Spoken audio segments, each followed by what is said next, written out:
Bismillahirrahmanirrahim. Alhamdulillahirabbil alamin wassalatu wassalamu ala asyrafil anbiya'i wal mursalin sayyidina wa maulana Muhammadin wa ala alihi wa sahbihi ajma'in, amma ba'du. Kita masih pada pembahasan mengenai sholat di dalam kitab Safinatun Najah karangan Syekh Salim bin Sumar Al-Hadrami. Bismillahirrahmanirrahim. Qala al-muallif rahimahullahu ta'ala wa adama naf'a bihi wa bi ulumihi fid dharaini amin. Ila qawlihi faslun yusannu raf'ul yadaini. Pasal menjelaskan tentang disunahkannya mengangkat kedua tangan kita. Di dalam sholat ada yang namanya rukun, ada yang namanya kesunahan. Yang rukun tentunya wajib. Kemarin kita sudah membahas ada rukun yang ke berapa? 3, 4. Sudah rukun ke berapa kemarin? Membaca suratul Fatihah. Ya. Rukun pertama apa, Bu? Niat. Yang kedua takbiratul ihram. Yang ketiga berdiri. 4 membaca suratul Fatihah. Kemarin syarat-syarat membaca suratul Fatihah juga sudah kita bahas. Di sini ada kesunahan dikatakan di dalam kitab oleh pengarang yaitu Syekh Salim bin Sumar Al-Hadrami, yusannu raf'ul yadaini, disunahkan mengangkat kedua tangan fi arba'ati mawadi', pada 4 keadaan, 4 tempat di mana disunahkan di dalam sholat mengangkat kedua tangan. Inda takbiratul ihrami, yang pertama di saat takbiratul ihram. Sunnah mengangkat kedua tangan saat takbiratul ihram. Allahu Akbar. Mengangkat kedua tangan paling sempurnanya berbarengan dengan ucapan kalimat takbir. Mulai angkat tangan, mulai ucapan takbir. Kemarin sudah kita jelaskan bagaimana keadaan tangan kita saat mengangkat kedua tangan di takbiratul ihram. Tangan kita renggangkan, posisi telapak tangan menghadap ke arah kiblat. Di mana letaknya? Ada 2 keadaan, 2 posisi. Yang pertama sejajar dengan pundak di sini. Ya, tangan terbuka menghadap ke arah kiblat. Di sini yang pertama. Yang kedua sejajar ibu jari dengan bawah kuping, jari-jari atas ini yang lainnya sejajar dengan kuping atas. Allahu Akbar. Mengangkat kedua tangan sunnah di saat takbiratul ihram. Mari sudah kita jelas sempurna membahasnya bagaimana keadaan posisi setelah takbiratul ihram tangannya. Kemudian wa indar ruku'i, yang kedua disunahkan mengangkat kedua tangan di saat ruku'. Apa itu ruku'? Apa yang dimaksud dengan ruku'? Assalamualaikum. Apa yang dimaksud dengan ruku'? Lah, bertahun-tahun sembahyang ruku' agak tahu.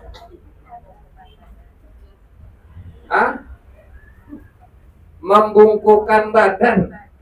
La ilaha illallah. Ruku', lah bertahun-tahun pada diem aja gimana sih? Ruku' itu cara kita membungkukkan badan dan kedua telapak tangan kita letakkan di atas lutut. Itu. Ya, tulis ntar ditanya lagi nggak tahu. Apa yang dimaksud dengan ruku'? Membungkukkan badan dan meletakkan kedua tangan di atas lutut, itu ruku'. Nah, kita bahas sedikit tentang ruku'. Ada hal-hal yang wajib yang dilakukan saat rukuk. Ada 4 kewajiban minimal. Orang yang sholatnya berdiri wajib membungkukkan tubuhnya. Orang yang sholatnya berdiri wajib membungkukkan badannya jika mampu.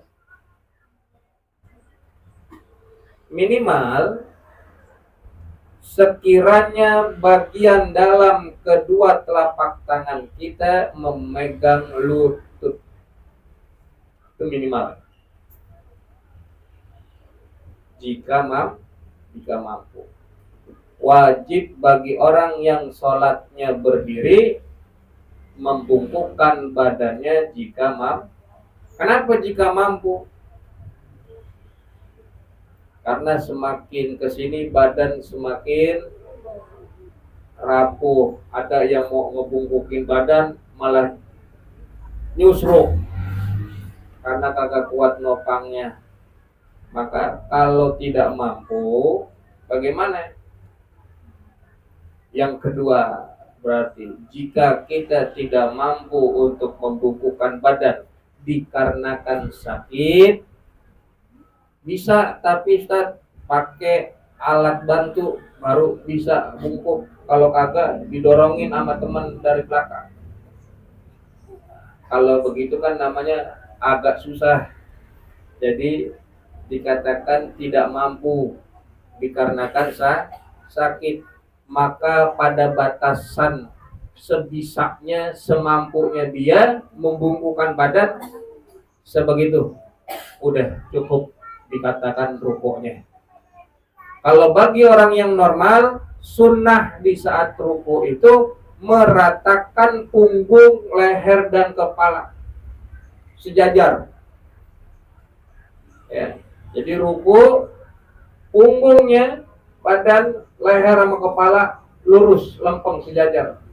Tidak boleh terlalu nunduk, tidak boleh terlalu dangak. Gitu. Bagi orang yang rukuk normal, nggak ada sakit, nggak ada apa. Sunnahnya paling sempurnanya rukuk sejajar, meratakan antara punggung, leher dengan kepala. Tuh, ya, itu. Kemudian kewajiban yang berikutnya bagi rukuk, apabila tidak mampu sama sekali untuk membungkukkan tubuh. Kalau tadi karena sakit, ya udah sebatasnya aja, mungkin segini, nggak rata-rata banget. Nah ini nggak mampu sama sekali dia membungkukkan tubuh, maka dia hanya perlu berisyarat dengan mata. Berisyarat dengan mata. Dari posisi berdiri ataupun duduk, ya, dia memiliki niat. Maka kewajiban yang keempat bagi orang yang rukuk, berniat untuk rukuk. Bagaimana caranya niat untuk rukuk? Yaitu menyengaja dirinya jatuhkan badan supaya bungkuk itu untuk melakukan rukuk. Kalau dia membungkukkan badan buat ngambil duit di bawah, namanya bukan rukuk. Karena tujuannya buat ngambil duit, bukan buat rukuk. Tapi dia bungkuk sama posisinya rukuk. Enggak, tetap dia posisinya tujuannya ngambil duit di bawah. Paham, Bu? Itu 4 kewajiban dalam ruku. Yang pertama, jika mampu maka dia membungkukkan badan. Paling sempurnanya meratakan punggung sejajar dengan leher dan kepala. Itu ya. Itu ruku yang sempurna. Jadi ruku yang sempurna bagaimana? Ruku yang sempurna itu dia membuka tangannya begini, merenggangkan jari jemarinya dan menggenggam kedua lututnya. Jadi cara kita memegang lutut, ini lutut. Tangan kita terbuka, bukan begini. Lutut sama kepala tangan ketemu, enggak. Tetapi tangan terbuka, jari jemari renggang. Enggak rapat. Renggang dan letaknya di sini begini. Menghadap ke kiblat, enggak begini. Ya. Enggak begini nih. Tahu kan begini? Pegangnya begini. Begini megangnya. Telapak tangan diletakkan di atas lutut. Paham, Bu? Assalamualaikum. dan meratakan punggung sejajar dengan kepala. Begitu. Itu paling sempurnanya ruku. Punggung sama kepala sejajar, kemudian letak tangan kita di atas lutut dengan tangan terbuka, jari jemari renggang dan menghadapkan semuanya ke arah kiblat. Kalau megangnya nyamping begitu berarti ada bagian tangan yang tidak menghadap kiblat. Paham? Kemudian sunnah di dalam ruku, nggak apa-apa ibu ya, bahas ruku dulu ya, nanti baru balik lagi ke kitabnya. Sunnah di dalam ruku tentunya yang pertama mengucap takbir Allahu Akbar dan sembaring mengangkat kedua tangan.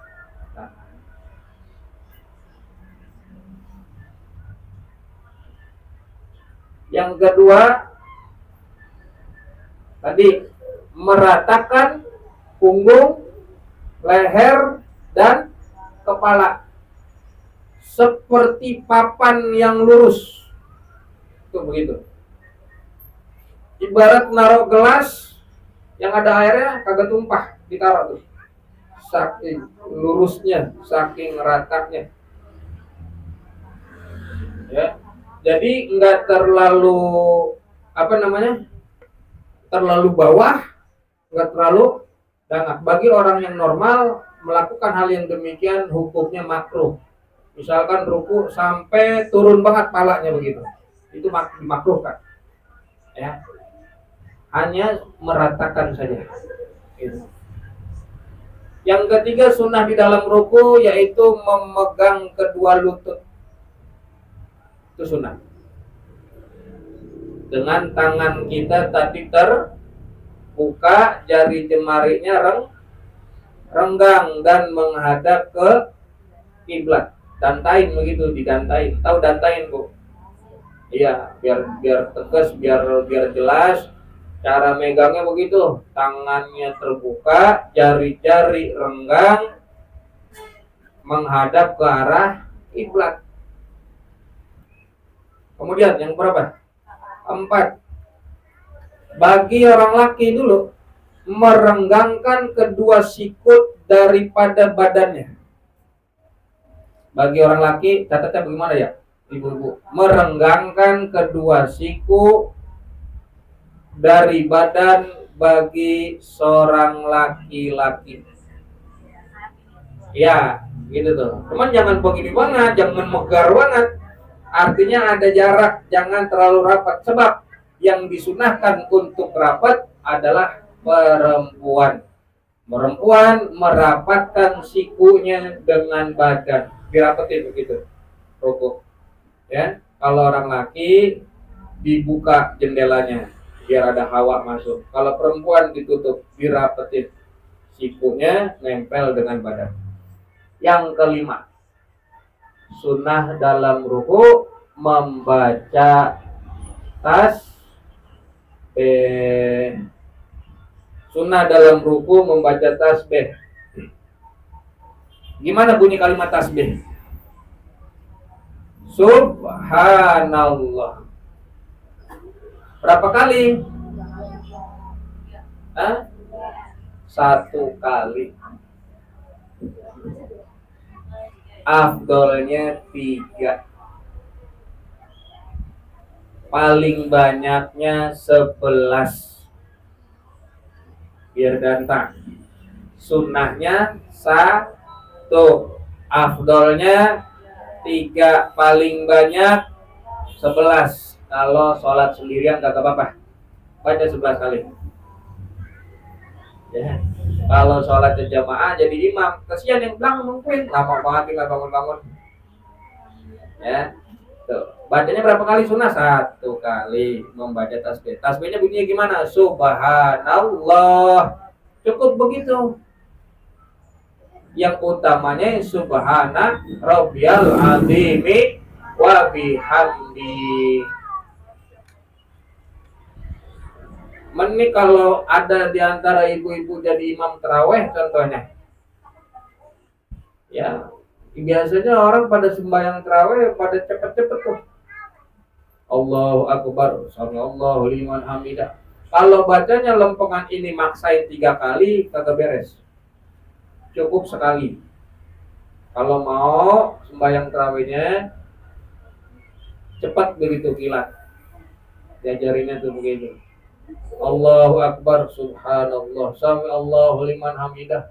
Kan cukup dapat sunahnya. Kalau maksain 3 kali Allahu Akbar, Subhanallah, Allahu Akbar, kagak beres bacaan tasbihnya malah. Enggak dapat faedahnya. Iya, karena buru-buru dia. Subhanallah, Subhanallah. Apa yang dibaca imam? Tuh, Sami Allahu liman hamidah. Itu Bu ya.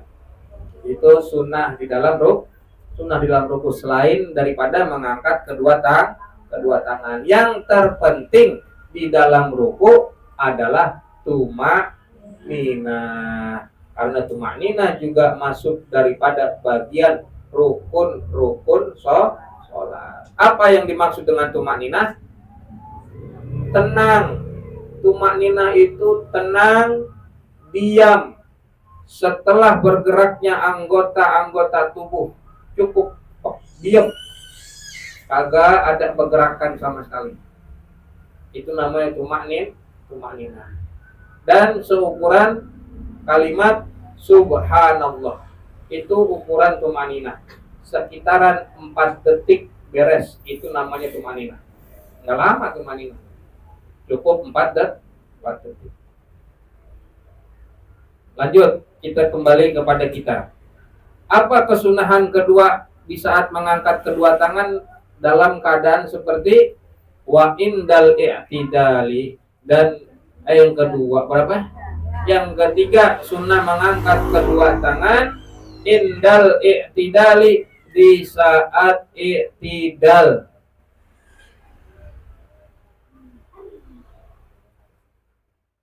Apa yang dimaksud dengan i'tidal? Assalamualaikum.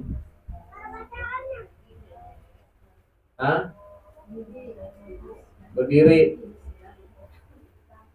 bangun, tidur. Apa Bu? Bangun dari ruku, kembali kepada posisi sebelumnya. Itu i'tidal. Yang dimaksud dengan i'tidal adalah kita kembali kepada posisi semula. Posisi semula berarti sebelum ruku.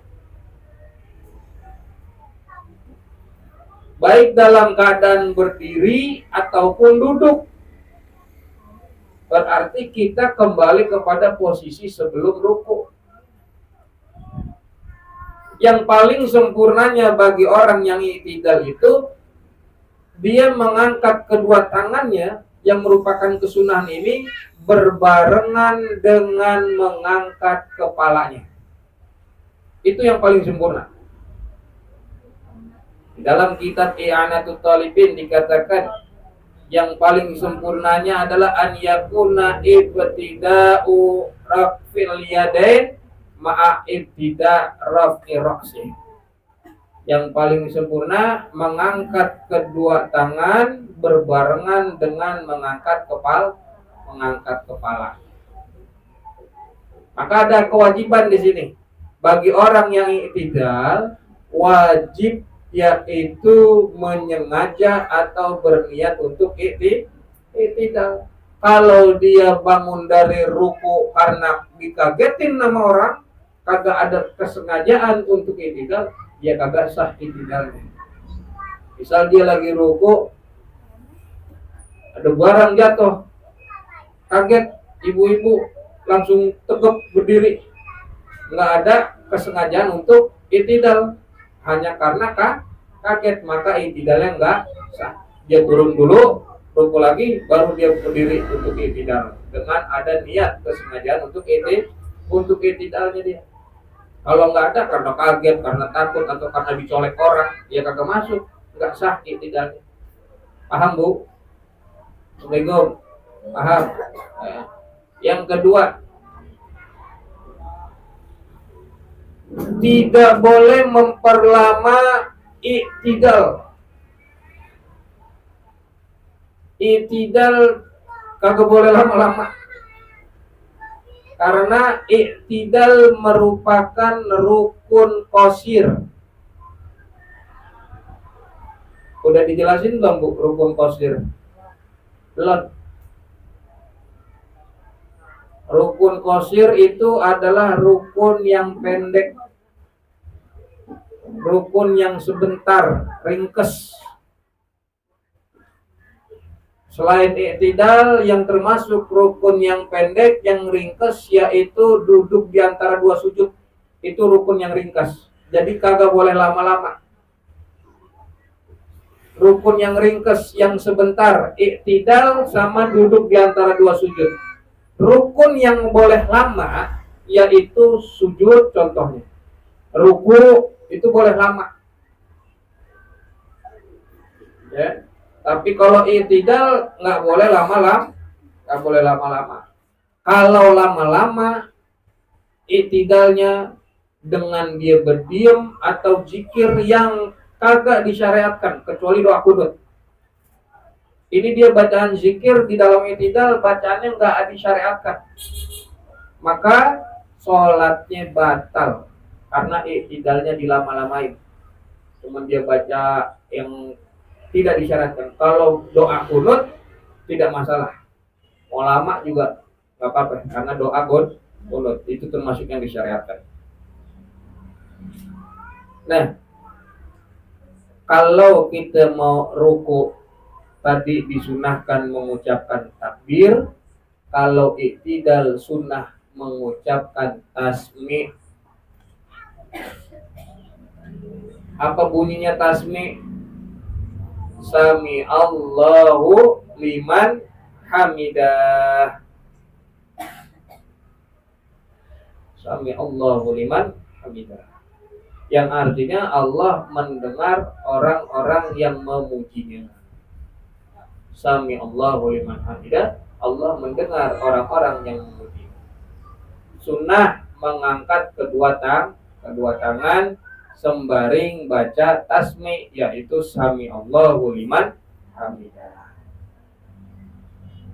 Kenapa yang lain bacanya takbir, di saat i'tidal bacanya Sami Allahu liman hamidah? Kenapa Bu? Ada sedikit kisah. Awal mulanya ketika i'tidal itu membacanya Sami Allahu liman hamidah. Jadi ada seorang sahabat Rasul yaitu Sayyidina Abu Bakar As-Siddiq radhiyallahu anhu. Abu Bakar ini nggak pernah terlambat, nggak pernah lepas daripada sembahyang sholat di belakang Nabi Muhammad SAW. Jadi Abu Bakar selalu sholat di belakang Rasulullah. Nah, tapi satu ketika di saat sembahyang asar, sholat asar, Abu Bakar ini terlambat. Dia kemudian bergegas buru-buru, ya, dia berjalan sampai ke masjid. Sholat sudah dimulai, tetapi Abu Bakar masih bisa menemui ruku bersama Rasulullah, masih dapat satu rakaat. Maka pas sampai di situ, Abu Bakar mengucapkan Alhamdulillah. Kemudian Abu Bakar takbiratul ihram, dapat ruku bersama Rasulullah. Dan di saat ruku, Rasulullah kedatangan malaikat Jibril alaihi salam. Apa kata malaikat Jibril? Ya Muhammad, ya Rasulullah, wahai Muhammad, bacalah Sami Allahu liman hamidah. Baca Sami Allahu liman hamidah. Kenapa? Karena Allah mendengar orang-orang yang memujinya. Dan jadikanlah kalimat tasmi ini, kalimat Sami Allahu liman hamidah ini menjadi bacaan di saat mengangkat, di saat bangun dari ruku. Selesai sholat, Rasulullah nanya, siapa yang tadi baca Alhamdulillah? Abu Bakar As-Siddiq. Nah, perkara berkahnya Abu Bakar As-Siddiq yang membaca Alhamdulillah, maka Rasul bangun dari ruku saat itu, kedatangan Jibril, Rasul mengucapkan Sami Allahu liman hamidah. Bacaan tasmi itu menjadi bacaan ketika bangun dari ruku. Gara-gara siapa itu tadi? Abu Bakar As-Siddiq yang memuji Allah, bergegas pergi ke masjid dan masih menemui ruku bareng bersama Rasulullah dan dia mengucapkan alhamdulillah. Tuh kisah awal mulanya kenapa hanya saat iktidal kita baca sami Allahu liman. Yang lain bacanya takbir, Allahu Akbar, Allahu Akbar. Ya Bu ya. Tadi iktidal itu merupakan rukun pendek, rukun yang qasir. Jadi nggak boleh lama-lama. Kalau baca kunut boleh lama nggak? Hah? Boleh. Justru Nabi Muhammad SAW bersabda, tulul kunut, memperlama kunut, ya, yukhaffifu sakratil maut, bisa ngeringanin sakratul maut, ya. Memperlama bacaan kunut kita di saat i'tidal itu akan meringankan sakratul maut. Nah, saat sami Allahu liman hamidah setelahnya baca apa tuh i'tidal Bu? Rabbana walakal hamdu mil'us samawati wa mil'ul ardi wa mil ma syi'ta min syai'in ba'du. Hafal ya? Iya, masa tahun-tahun enggak hafal. Itu merupakan kesunahan di dalam i'tidal. Nah, ada yang menarik yang ingin kita bahas. Di saat i'tidal, posisi tangan kita di mana? Posisi tangan saat i'tidal ada dua. Ya, posisi tangan saat i'tidal. Ibu-ibu, posisi tangan saat i'tidal bagaimana tangannya? Hah? Ada yang sedekap, ada yang turun ke bawah. Ya. Posisi tangan kita di saat i'tidal ada dua.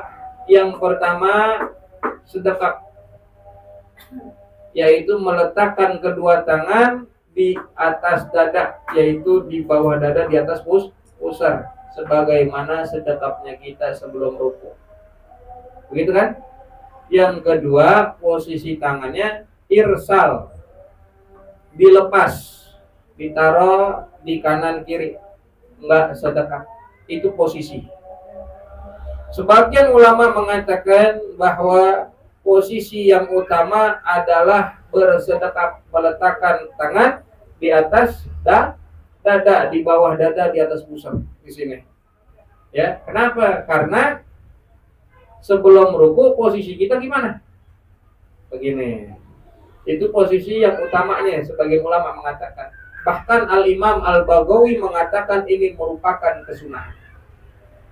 Sunnah meletakkan tangan begini di saat i'tidal, meletakkan di bawah dada, di atas pusar. Tapi kata Imam Nawawi, sunnah memang meletakkan seperti ini di saat i'tidal bagi orang yang sholatnya was-was, khawatir akan terjadi gerakan 3 kali berturut-turut. Sami Allahu liman hamidah. Tangannya dijembrengin, digoyang-goyang kayak ondel-ondel. Nah, lebih dari 3 kali berturut-turut batal sholatnya. Maka kata Imam Nawawi, sunnah meletakkan begini. Tapi bagi orang yang sholatnya nggak was-was, nggak khawatir tangannya kagak bergerak begitu, ya begini nggak apa-apa. Maka lebih utama kata Imam Nawawi, kata Imam Ibnu Hajar, dijembrengin, irsal, tangan dilepas, tidak sedekap. Itu, paham? Ada berapa posisi? Ada 2. Yang pertama diletakkan di atas, di bawah dada, di atas pusar. Ini posisi yang utama. Guru-guru kita semua rata-rata pada begini. Jadi kalau ibu-ibu mau ngikutin guru, ya begini. Ya. Boleh nggak begini? Ya boleh aja begini juga nggak apa-apa. Ya, irsal boleh, meletakkan juga boleh. Yang terpenting adalah tumakninah. Yang terpenting tumaninanya, percuma dia mau begini ribut posisinya, salah, yang ini benar, yang ini salah. Yang penting adalah tumakninahnya. Tuh. Jadi yang perlu jadi catatan kepada kita, sempurnanya kita di saat i'tidal itu mengangkat kedua tangan dimulai berbarengan dengan kita mengangkat kepala. Mengangkat kepala, kesunahan meletakkan posisi tangan kita ataupun mau dilepas begitu saja nggak jadi soal. Bebas ibu mau lakuin yang mana. Tapi kalau kita mau yang utama dan ikutin guru, kita letakkan di bawah dada di atas pusar. Dan yang terpenting adalah tumakninahnya. Kemudian kita lanjut. Yang keempat, wa indal qiyami, yaitu di saat berdiri minat tasyahudil awali, dari duduk tasyahud awal. Itu yang keempat. Sunnah mengangkat kedua tangan di saat berdiri dari duduk tasyahud awal. Jadi ada 4 Bu ya. 4 posisi atau keadaan yang disunahkan mengangkat kedua tangan. Yang lainnya kagak sunnah. Hanya 4 sunnah mengangkat kedua tangan di saat takbiratul ihram, kemudian mau ruku, kemudian bangun dari ruku atau i'tidal, dan yang keempat adalah di saat bangun dari duduk tasyahud awal, di saat berdiri. Ya berarti rakaat keberapa tuh? Mau ke rakaat ketiga dari rakaat kedua. Itulah keempat yang disunahkan daripada mengangkat kedua tangan. Nanti kita lanjut lagi tentang syarat-syarat sujud setelahnya. Tadi ruku sudah kita jelaskan, begitu juga i'tidal. Faslun syurutus sujudi sab'atun. Wallahu a'lam bishawab. Bisiril Fatihah.